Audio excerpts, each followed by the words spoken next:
आपको अंदाजा नहीं है कि जिस तरह से इसराइल गजा पर जुल्म कर रहा है, जिस तरह से ईरान और इसराइल में जंग चल रहा है, जिस तरह से अमेरिका तमाम अंतर्राष्ट्रीय कानूनों की धज्जियां उड़ाकर ईरान पर प्रहार करता है, इस पर भारत की खामोशी भारत को कितना नुकसान पहुंचा रही है। क्योंकि विदेश नीति के नाम पर हमारे पास एक नाकारा विदेश मंत्री जिसका नाम एस जयशंकर है, इन पर लेजर आई मीम्स तो बनते हैं, मगर जहां तक विदेश नीति की बारीकियों की बात है, इनकी सोच की वजह से लगातार भारत को नुकसान पहुंच रहा है। मगर आज मैं आपके सामने एक सवाल रखना चाहता हूं। जब गजा में 60,000 लोगों को मार दिया गया, भारत की तरफ से आवाज नहीं आई। जिस बुलंदी से भारत को अपनी बात रखनी चाहिए थी, भारत खामोश रहा। क्या आपको अंदाजा है कि मध्य पूर्व में मुस्लिम देशों में भारत को कितना नुकसान पहुंचा है?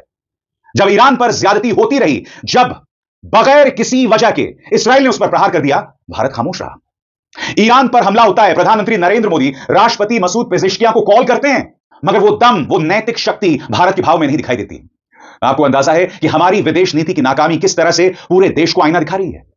सबसे बड़ी बात, और एक बार फिर ईरान इसराइल पर भारत की खामोशी, गजा में 60,000 लोगों की मौत पर विदेश नीति की खामोशी भारत को एक जबरदस्त नुकसान पहुंचा रही है। सबसे बड़ी बात, भारत इसराइल पर कुछ कहने से डरता है, अमेरिका के सामने उसका मुंह नहीं खुलता है। मैं आपसे पूछना चाहता हूं क्यों? और अब कमजोरी इस हद तक पहुंच गई है कि राष्ट्रपति डोनाल्ड ट्रंप भारत की अर्थव्यवस्था को तबाह कर देना चाहते हैं। सही सुना आपने, मैं जो कह रहा हूं गलत नहीं कह रहा हूं दोस्तों। अमेरिका भारत की अर्थव्यवस्था को तबाह कर देना चाहता है क्योंकि डोनाल्ड ट्रंप की पार्टी रिपब्लिकन पार्टी के सांसद बंकर बस्टर बिल लाना चाहते हैं। अब आप कहेंगे इसका भारतीय अर्थव्यवस्था से क्या लेना देना है? सबसे पहले इस नाम पर गौर कीजिए, बंकर बस्टर बिल। यह नाम सुना सुना लग रहा है आपको? जी हां, अमेरिकी B-2 बॉम्बर्स को बंकर बस्टर बम कहा जाता है, जिनका मकसद था ईरान पहुंचकर वहां के 3 न्यूक्लियर ठिकानों पर हमला करना। बंकर बस्टर यानी कि निशाना जमीन के चाहे जितना भी नीचे हो, यह बॉम्ब्स गिरते हैं और उसे नेस्तनाबूद कर देते हैं। हालांकि ईरान के परमाणु ठिकानों के बारे में ऐसा नहीं कहा जा सकता, क्योंकि खुद अमेरिकी कह रहे हैं कि हम नहीं जानते कि कितना नुकसान हुआ, और उससे भी बड़ी बात, नुकसान होने से पहले ही ईरान ने अपना जो पूरा परमाणु जखीरा था वो दूसरी जगह शिफ्ट कर दिया था, हो सकता है कार की डिक्की में रखकर। मगर हम बात कर रहे हैं बंकर बस्टर बिल की। क्या आप जानते हैं, रूस पर दबाव बनाने के लिए डोनाल्ड ट्रंप की पार्टी, उनके करीब 80 सांसद बंकर बस्टर बिल लाना चाहते हैं, जिसका मकसद है कि जो लोग रूस के साथ व्यापार करेंगे उन पर 500% टैरिफ लगाया जाए। और भारत खामोश है। स्वाभाविक सी बात है दोस्तों, जब आपकी विदेश नीति में नैतिक शक्ति ना हो, जब साहस सिर्फ ड्रामे तक सीमित रह जाए, सिर्फ विज्ञापन तक सीमित रह जाए, तो जाहिर सी बात है नैतिक शक्ति आप लाएंगे कहां से? मैं फिर आपसे पूछना चाहता हूं, डोनाल्ड ट्रंप की पार्टी भारत की अर्थव्यवस्था को बर्बाद करने के लिए 500% टैरिफ लाने के लिए, यानी कि यह कह रहे हैं कि अगर तुम रूस के साथ व्यापार करोगे तो हम तुम पर 500% टैरिफ लगाएंगे। भारत खामोश है, भारत कुछ नहीं कह रहा है। सबसे बड़ी बात, ट्रंप की नीतियों के खिलाफ उनकी अपनी जनता सड़कों पर उतरी है।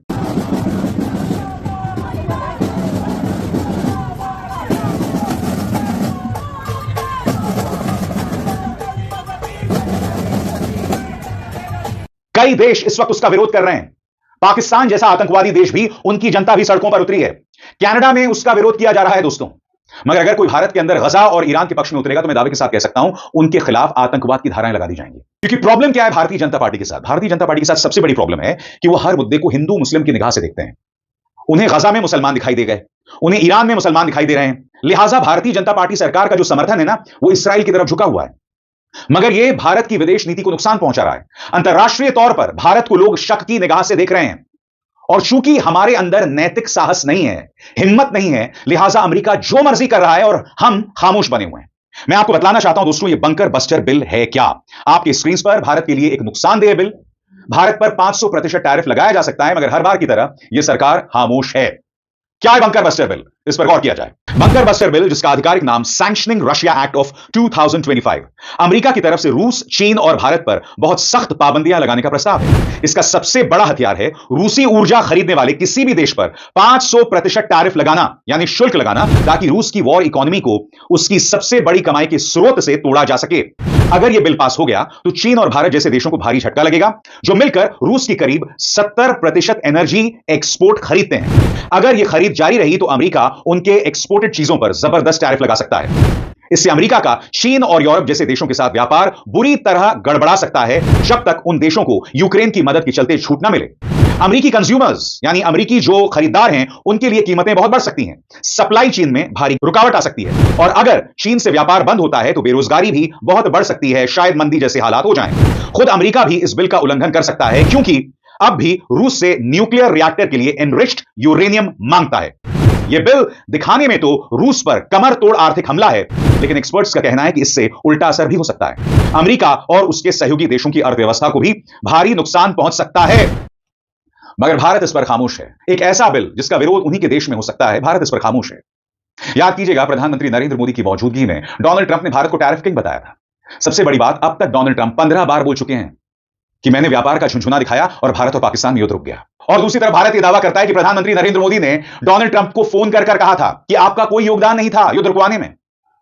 सुनते हैं बंकर बस्टर बिल पर क्या कहते हैं अमेरिकी सेनेटर ग्रेहम, जिसका मकसद है चीन, रूस और भारत पर निशाना साधना और भारत पर 500% टैरिफ लगाना। सुना जाए। How does this affect Russia? I've got 84 co-sponsors for a Russian sanctions bill that is an economic bunker buster against China, India, and Russia for their brutal invasion, Russia's brutal invasion of Ukraine. I think that bill is going to pass. We're going to give President a waiver.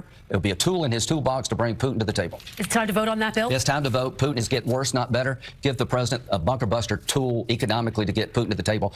Putin is more aggressive, not less. It's time to change tactics when it comes to Putin. All right. Bharat की खामोशी क्यों बनी हुई आपको समझना पड़ेगा। जैसे मैंने कहा, जब आपकी विदेश नीति में नैतिक शक्ति ना हो, जब आप अपने फैसले सिर्फ अपनी कंजर्वेटिव यानी अपनी सक्रिय राजनीति के चलते करते रहें, अपनी छुटभैया राजनीति के तहत करते रहें, तो देश को इसका फायदा कहां होगा।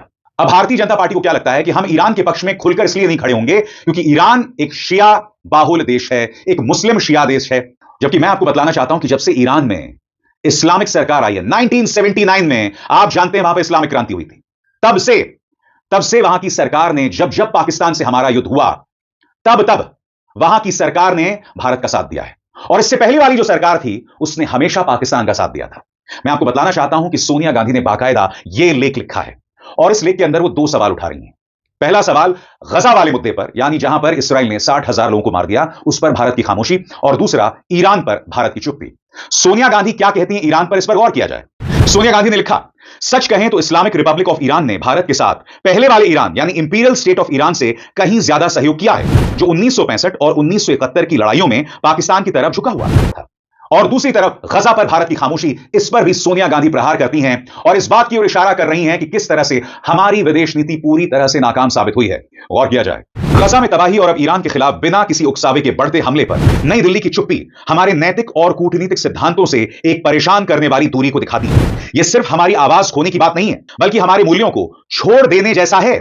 लेकिन अभी देर नहीं हुई है। भारत को साफ तौर पर बोलना चाहिए, जिम्मेदारी से कदम उठाना चाहिए और पश्चिम एशिया में तनाव करने और बातचीत की वापसी के लिए हर संभव रास्ता अपनाना चाहिए। मगर भारत ऐसा कुछ नहीं कर रहा है। मैं आपको याद दिलाना चाहूंगा दोस्तों कि जैसे ईरान पर हमला होता है, प्रधानमंत्री नरेंद्र मोदी राष्ट्रपति मसूद पेजेश्कियां से बात करते हैं और यह लंबे अरसे बाद ईरान पर भारत ने कुछ कहा था। उनका यह बयान आपकी स्क्रीन पर है, जिसमें उन्होंने कहा कि बातचीत का रास्ता जो है वो आगे का रास्ता है। मगर क्या प्रधानमंत्री नरेंद्र मोदी ने इसराइल की एक तरफा कार्रवाई पर आलोचना की? अमेरिका ने जिस तरह से B-2 बॉम्बर्स का इस्तेमाल किया अपनी संसद की अनदेखी करके, अंतरराष्ट्रीय कानूनों की अनदेखी करके, क्या प्रधानमंत्री ने उस पर एक भी शब्द कहा? यह बताता है कि हमारी विदेश नीति में नैतिक ताकत की कितनी कमी है। हमारी विदेश नीति हर गुजरते दिन के साथ किस तरह से बिखरती जा रही है, क्योंकि हम हर मुद्दे को 2 पैमानों से देख रहे हैं। पहला कि किस तरह से प्रधानमंत्री नरेंद्र मोदी को विश्व गुरु बनाया जाए, जिसमें हम पूरी तरह से नाकाम साबित हुए हैं, और दूसरा हर मुद्दे को हिंदू मुस्लिम करके देखना। यही वजह है कि गजा पर भी खामोश रहते हैं और ईरान पर भी खामोश रहते हैं। मैं आपको एक वीडियो दिखाना चाहता हूं दोस्तों। यहां पर फलस्तीन के यासिर अराफात आप इंदिरा गांधी के साथ देख रहे हैं। आप जानते हैं जब इंदिरा गांधी के उनके बॉडीगार्ड्स ने हत्या कर दी थी, तब यासिर अराफात फूट फूट कर रोए थे। उन्होंने कहा था कि मैंने अपने एक दोस्त को गंवा दिया। क्यों? क्योंकि भारत का पारंपरिक तौर पर यह रुख रहा है कि हम स्वतंत्र फलस्तीनी राज्य के पक्ष में हैं। इसीलिए जब भी गजा पर कोई भी अत्याचार हुआ, तब इंदिरा गांधी ने अपनी आवाज बुलंद। जी हाँ दोस्तों, फुल वीडियो वॉच करने के लिए थैंक यू सो मच। और दोस्तों आप इसी तरीके से देखते रहें, आपको सारे वीडियो इसी चैनल पे मिलते रहेगी। शबनम फास्ट फूड 1 2 3 और विशाल शर्मा, आप जानते हैं बहुत अच्छे सच्चे पत्रकार हैं, लाइन बाय लाइन वीडियो बनाते हैं और बहुत सीख से बनाते हैं। Thank you.